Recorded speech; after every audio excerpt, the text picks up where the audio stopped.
오래전의 일이었습니다. 30살을 간 넘겼던 저는 신학대학원을 다니고 있었습니다.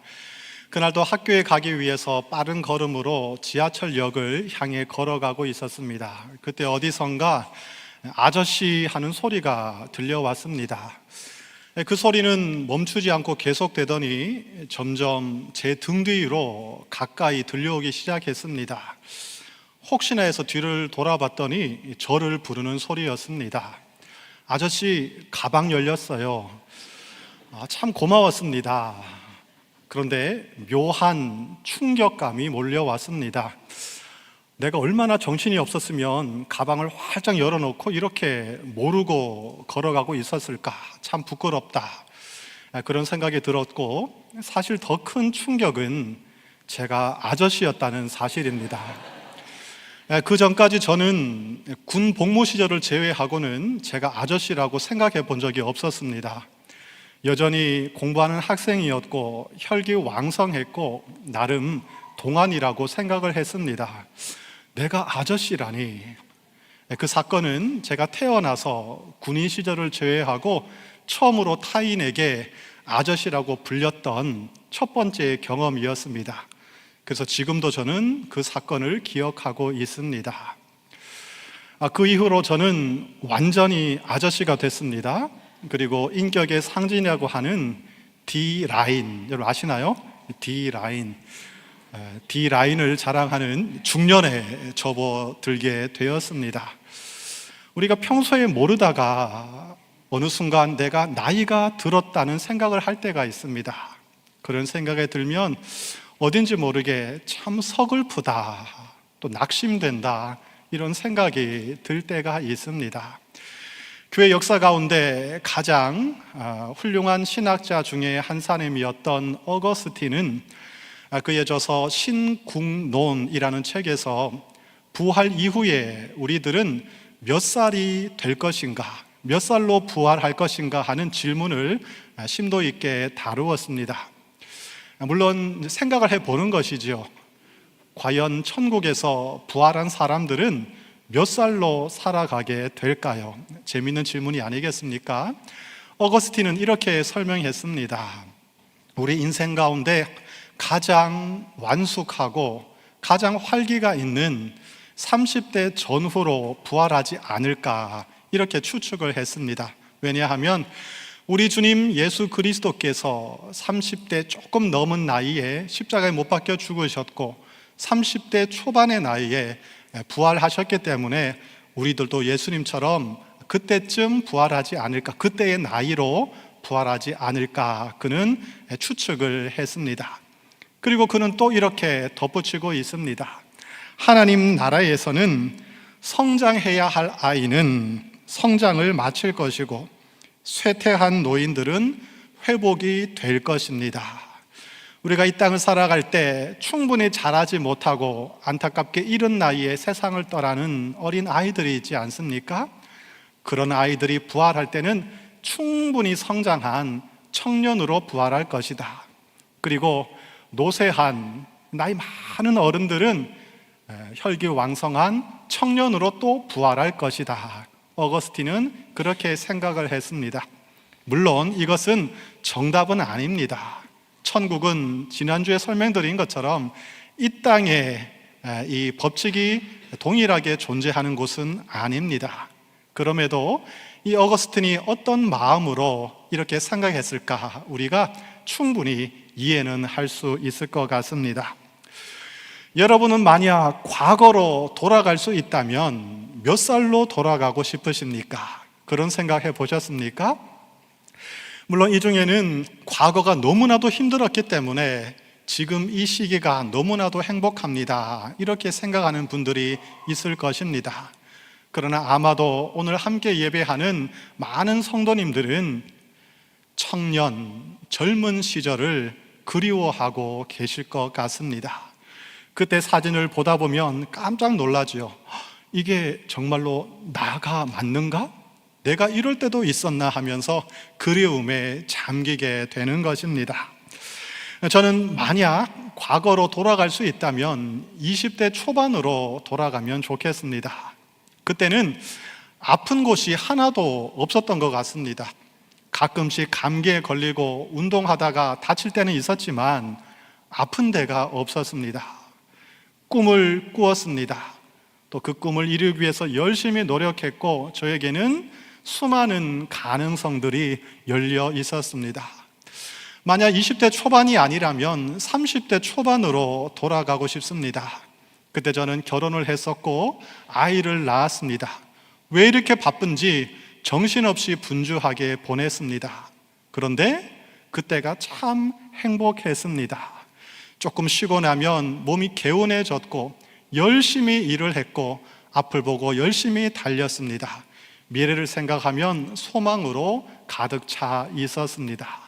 이처럼 젊음, 청년, 청춘 이런 단어들은 듣기만 해도 그립고 우리의 가슴이 설레이는 참으로 아름다운 단어다 이런 생각을 해봅니다.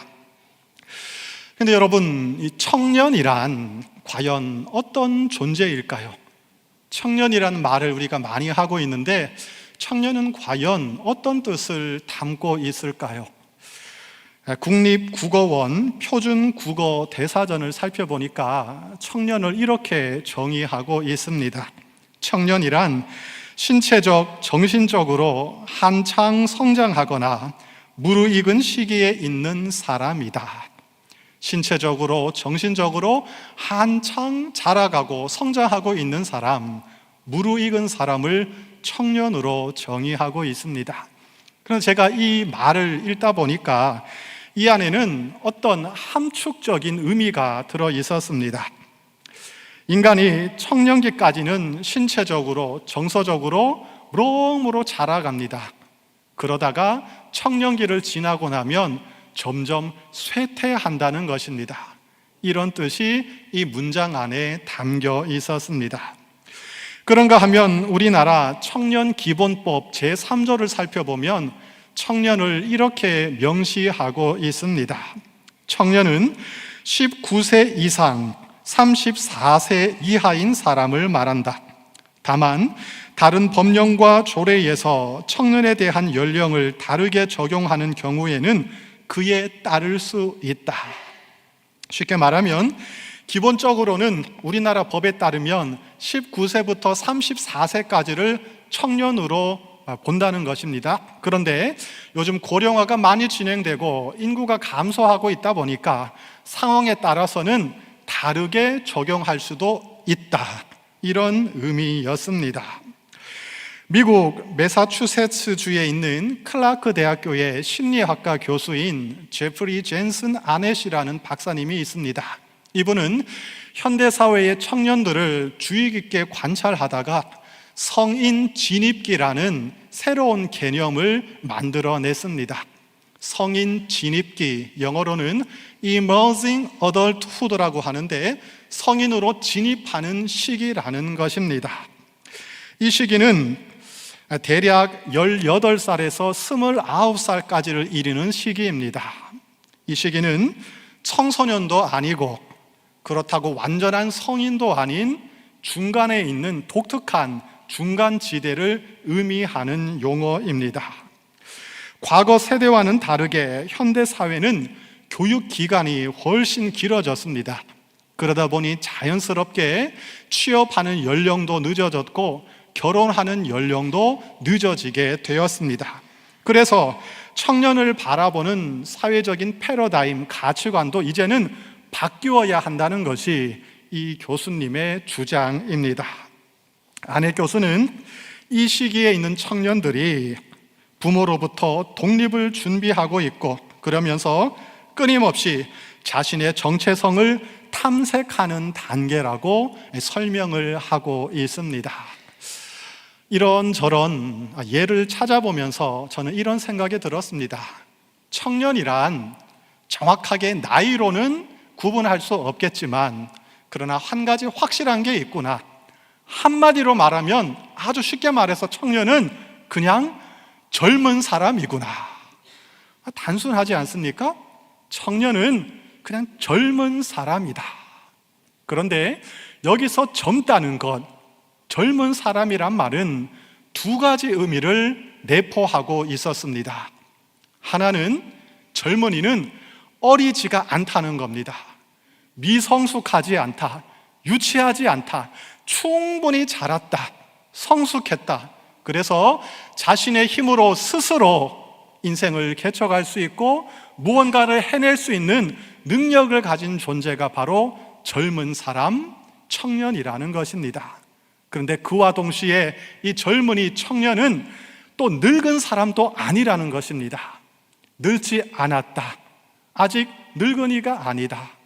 계속해서 여러 가지 면에서 자라나고 있고 성장해 나가고 있고 충분한 잠재력과 가능성을 가진 사람들, 이 두 가지를 다 가진 사람들이 바로 젊은 세대, 청년이라고 저는 생각을 하게 되었습니다. 여러분, 조금 그럴듯한가요? 전혀 안 그런가요?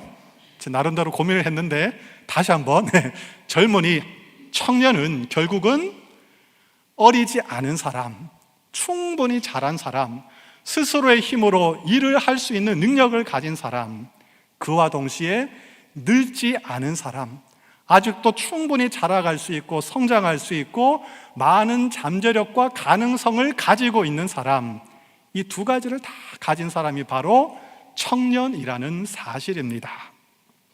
그런 정의가 있는 건 아니고 제가 그렇게 생각을 해봤습니다. 오늘 예배드리는 우리 성도님들 중에 과연 청년은 몇 분이나 계실까요? 생물학적 기준으로, 사회학적 기준으로, 법적인 기준으로 본다면 청년은 많지 않은 것 같습니다. 그러나 방금 제가 말씀드린 것처럼 육신의 나이와는 상관없이 내면이, 속사람이, 영혼이 여전히 하나님 안에서 자라나고 있고 성장해 가고 있고 성숙해 가고 있고 미래에 대한 거룩한 소망과 가능성을 가지고 있는 사람이 청년이라면 청년의 숫자는 훨씬 더 많아질 것입니다. 우리 모두가 하나님 안에서 청년이 될 수 있기를 축복합니다. 오늘 본문에서 우리는 독특한 한 인물을 만납니다. 이 사람은 육신의 나이로 보면 백발의 노년이었습니다. 그러나 그의 가슴은 누구보다 뜨거운 청년이었습니다. 바로 갈렙의 이야기입니다. 오늘 본문은 출애굽한 이스라엘 백성이 40년간의 광야 생활에 종지부를 찍고 마침내 약속의 땅인 가나안 땅에 들어가서 그 땅을 분배받는 이야기를 기록하고 있습니다. 광야 생활이 끝났지만 그러나 고생이 완전히 마무리된 것은 아니었습니다. 이 가나안 땅에는 가나안 족속들이 거주하고 있었습니다. 그들은 너무나도 강력했습니다. 이스라엘 백성은 여전히 그들과 싸워야 했고 그 땅을 점령해 나가야만 했습니다. 치열한, 참으로 힘겨운 과정의 연속이 이루어지고 있었습니다. 이스라엘의 최고 지도자인 여호수아는 이스라엘 지파를 불러놓고 그들에게 이제 그들이 차지할, 그들이 점령할 땅을 제비 뽑아서 분배하기 시작했습니다. 그런데 바로 그때 유다 지파의 대표들과 함께 백전노장 갈렙이 여호수아 앞에 당당히 걸어 나왔습니다. 여러분, 갈렙이 누구인지 아십니까? 갈렙은 지금으로부터 45년 전 가데스 바네아 광야에 있을 때 여호수아와 함께 가나안 땅을 정탐하기 위해서 파송되었던 12명의 정탐꾼 중에 한 사람이었습니다. 당시 가나안 땅을 정탐하고 돌아온 다른 10명의 정탐꾼들은 완전히 낙심을 했습니다. 그리고 절망적인 보고를 했습니다. 그 땅의 거민들은 거인들입니다. 그들의 성읍은 너무나도 강력합니다. 그에 비하면 우리는 메뚜기에 불과합니다. 우리는 절대로 그 땅을 점령할 수 없습니다. 이 절망적인 보고를 들은 이스라엘 백성들은 밤새도록 통곡합니다. 그리고 하나님과 지도자 모세를 향하여 원망하며 불평을 했습니다. 오직 여호수아와 갈렙 두 사람만이 긍정적인 보고를 했습니다. 아닙니다. 그 땅은 너무나도 아름다운 땅입니다. 하나님께서 우리와 함께 하신다면 우리는 능히 그 땅을 차지할 수 있습니다. 그러니 두려워하지 마십시오. 그들은 우리의 밥입니다. 이렇게 소리쳤습니다. 이것은 단순히 긍정적인 사고를 했다, 부정적인 사고를 했다, 이런 차원이 아니었습니다. 하나님의 신실하신 약속을 신뢰하는지 불신하는지 하는 믿음의 문제였습니다. 하나님께서는 하나님의 약속을 믿지 않는 이스라엘 백성의 태도를 보시고 그들의 태도를 하나님을 멸시하는 것으로, 하나님을 무시하는 것으로 간주하셨습니다. 결국 그 불신앙의 대가로 인해서 여호수아와 갈렙을 제외한 출애굽 제1세대는 가나안 땅에 들어가지 못하고 모두 안타깝게 광야에서 죽음을 맞이하고 말았습니다.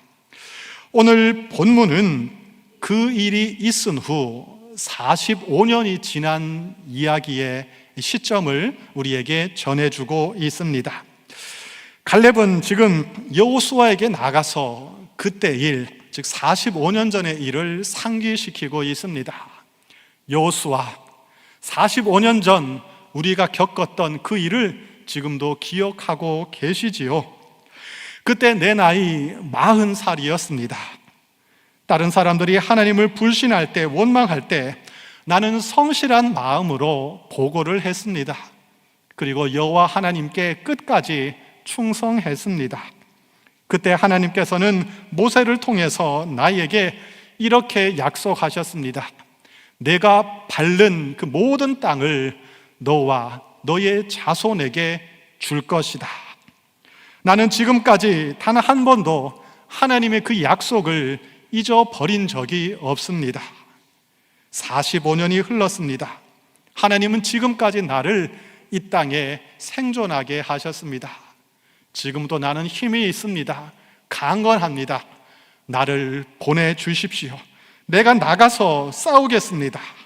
그날에, 그때 여호와께서 말씀하신 이 산지를 지금 내게 주십시오.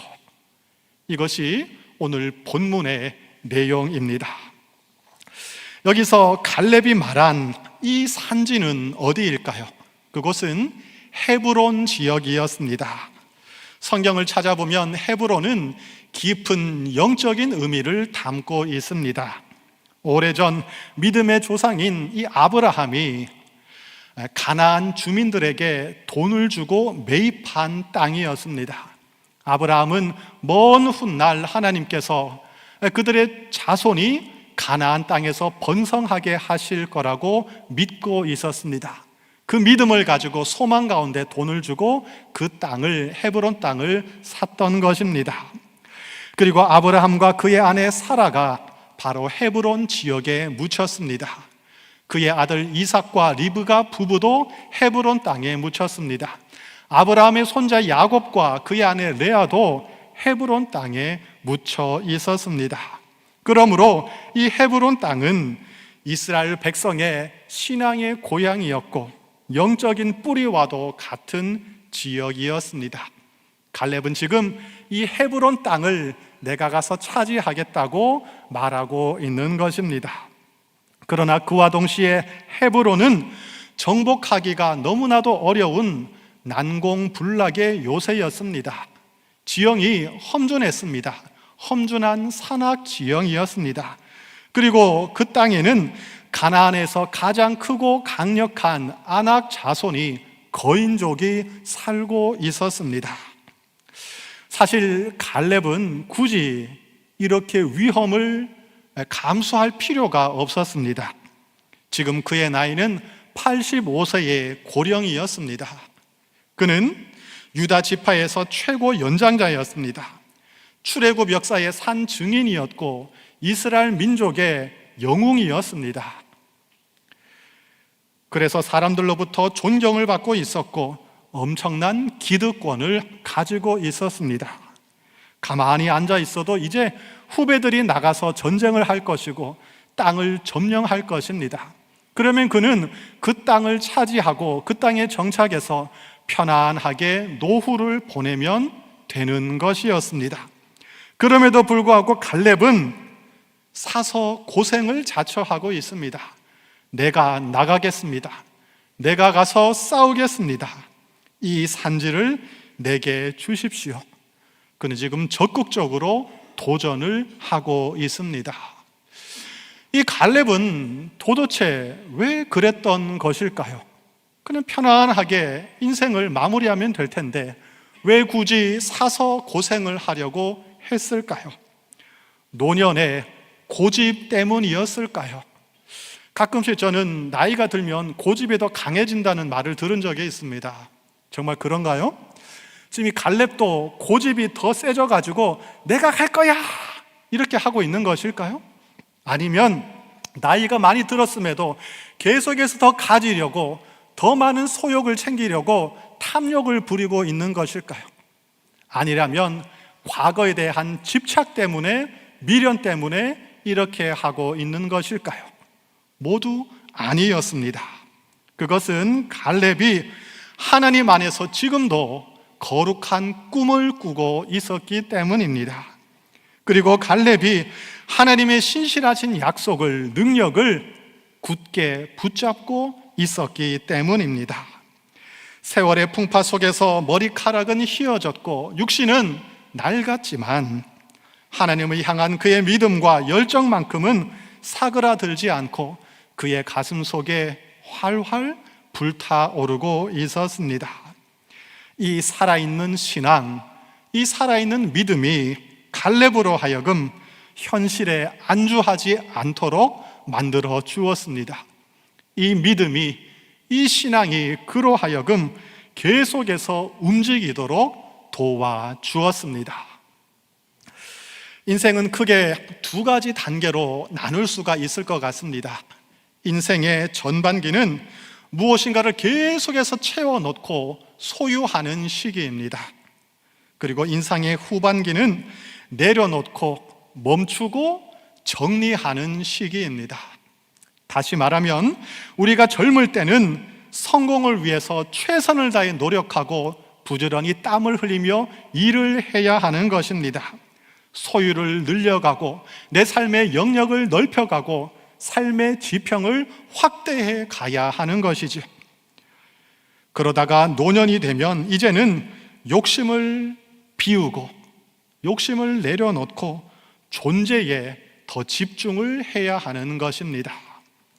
노년이 되었어도 그저 이 땅의 물질과 소유에 계속해서 집착을 하고 내려놓는 법을 배우지 못한다면 그러한 인생은 어느 유명한 유행가의 가사처럼 허무하고 텅 빈 미완성의 인생이 되고 말 것입니다.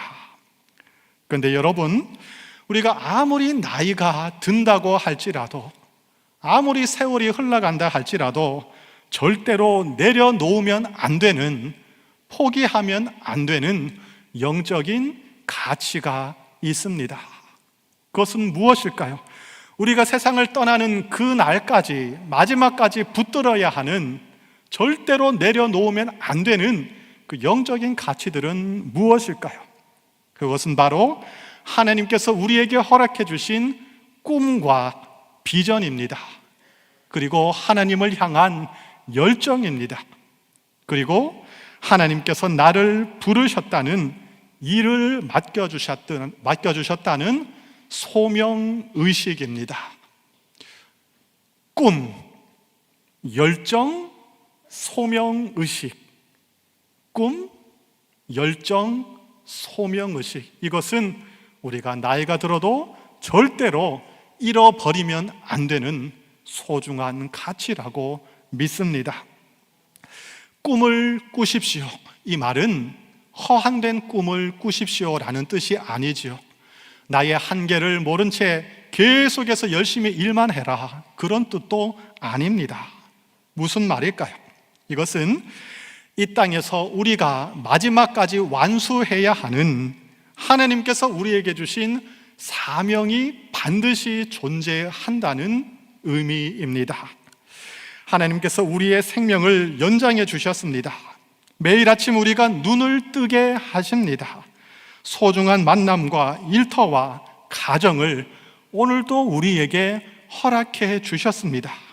그렇다면 거기에는 반드시 하나님의 뜻과 목적이 있는 줄로 믿습니다.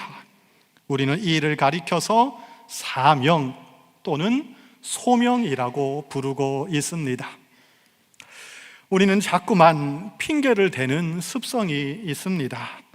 내 나이가 얼만데 나는 이제 건강도 없고 체력도 없고 돈도 없습니다. 내가 뭘 할 수 있겠습니까? 이렇게 변명을 늘어놓습니다. 그러나 하나님께서는 우리의 외모를 보지 않습니다. 우리의 중심을 보십니다. 여러분, 이가 없으면 잇몸으로 한다, 이런 말 들어보셨지 않습니까? 저 이런 생각을 할 때가 있습니다. 만약 힘이 없다면, 건강이 안 된다면 다른 방법으로라도 할 수 있습니다.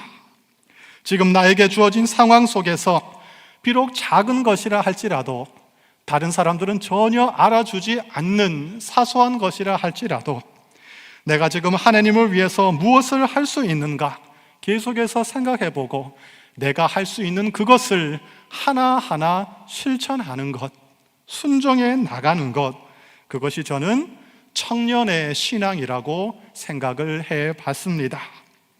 비록 내 당대에는 그 열매가 다 맺히지 않는다 할지라도 하나님의 신실하신 약속은 나의 자녀 세대, 손주 세대, 나의 다음 세대에라도 반드시 이루어질 것이다.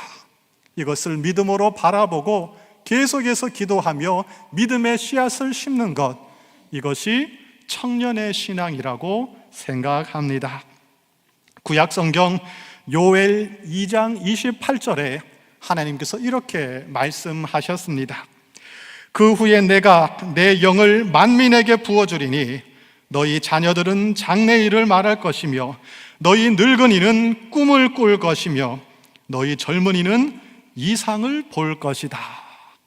무슨 말일까요? 하나님 안에 있는 사람, 성령의 충만함을 받는 사람은 육신의 나이는 아무런 장벽이 되지 않는다는 말씀입니다. 자녀들도 장래일을 말할 것이고 늙은이도 꿈을 꿀 것이고 젊은이들도 이상을 보게 될 것입니다. 하나님 안에 있는 사람들, 성령의 능력을 받은 사람들은 백발의 노년이라 할지라도 계속해서 청년처럼 거룩한 꿈을 꿀 것이고 하나님의 거룩한 구원의 역사를 맛보게 될 것입니다. 하나님께서 말씀하셨습니다. 그리고 시편 92편 14절에 보면 하나님께서는 의인의 삶을 이렇게 설명하고 있습니다. 의인, 즉 하나님께서 의롭다고 인정하신 사람들, 우리로 따지면 예수 믿는 사람들, 예수 안에 있는 사람들은 이러한 삶을 살게 될 것이라고 말씀하셨습니다. 그는 늙어도 여전히 결실하며 진액이 풍족하고 빛이 청청할 것이다. 이렇게 한번 생각해 봤습니다. 하나님 안에 있는 사람들은 나이가 아무리 든다 할지라도 그의 영혼은 결코 메마르지 않을 것입니다. 그 인생은 성령의 능력으로 풍성한 열매를 맺을 것입니다. 그의 내면은, 그의 영혼은, 그의 속사람은 날마다 차고 넘치는 은혜로 가득하게 될 것입니다. 그리고 그 얼굴에는 주름살이 있겠지만 빛이 날 것이고 푸른 나뭇잎처럼 청청한 하나님의 사랑의 빛을 띠게 될 것입니다. 여러분, 이것이 진정한 의미에서 청춘이 아니고 무엇이겠습니까? 청춘, 봄의 기운으로 가득하다, 항상 푸르르다, 이런 뜻입니다. 오늘은 교회가 지키는 청년 주일입니다. 우리 교회에 청년들이 많습니다. 그들을 위한 주일이고 또한 나이가 지긋하신 연세 많은 성도들을 위한 청년 주일이기도 한 것입니다. 하나님 안에서 우리 모두가 하나님 나라의 청년이고 시들지 않는 청춘으로 살아갈 수 있기를 축복합니다. 가끔씩 나이에 맞지 않게 말씀하고 행동하는 사람들을 볼 때가 있습니다. 그러면 굉장히 어색하고 조금 민망할 때가 있습니다. 우리가 시간이 흘러감에 따라서, 세월이 흘러가면서, 나이가 들어가면서 그 나이에 걸맞게 성숙해 가는 것은 참으로 아름답고 가치 있는 일이라고 생각됩니다. 그런데 나이 든다는 것이, 성숙해져 간다는 것이 영적인 열정이 사라져 버리고 게으르게 되고 냉소주의로 변한다는 뜻은 결코 아닐 것입니다.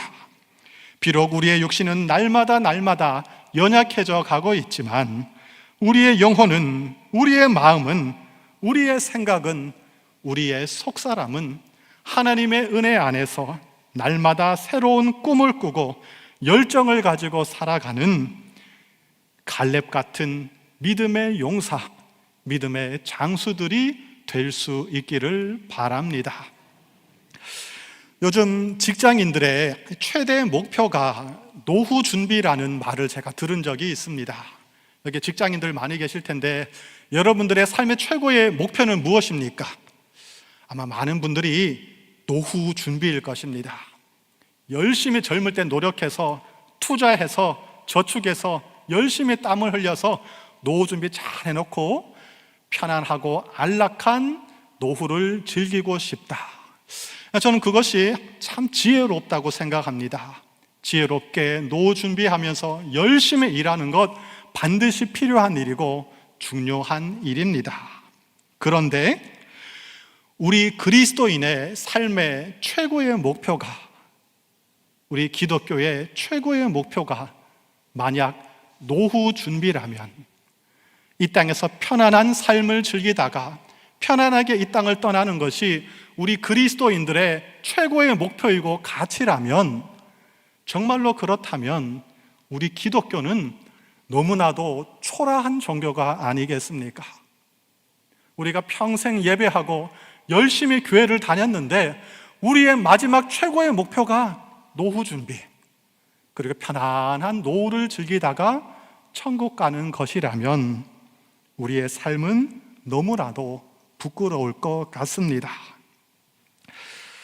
주님을 향한 열정의 불꽃이 사라져버리고 아무런 꿈도 없고 도전도 없이 그저 현실에 안주하며 살아간다면 신체 나이가 20대라 할지라도, 아무리 젊은 사람이라 할지라도 그것은 영적으로 노인에 불과하고 말 것입니다. 하나님께서 오늘 우리에게 허락하신 사명이 있는 줄로 믿습니다.